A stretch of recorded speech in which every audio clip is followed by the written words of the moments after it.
Hi guys, back with me again in this channel. On today's tutorial, I'm gonna show you how you can apply the new light smear effects to your clips in CapCut PC.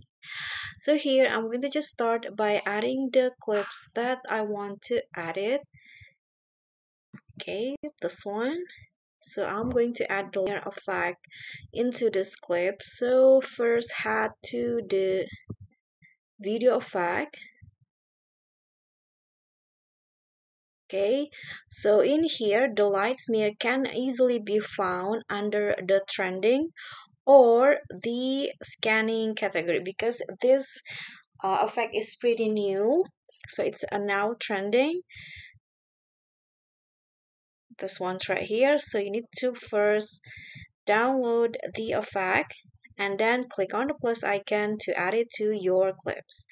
Adjust the length, and if you want to adjust it more, you can always adjust it here, but I'm going to preview it first, the effect.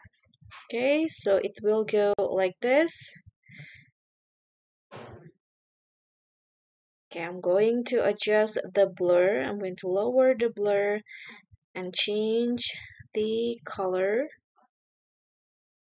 You can always change it here and adjust the glow, and I'm going to make the speed faster.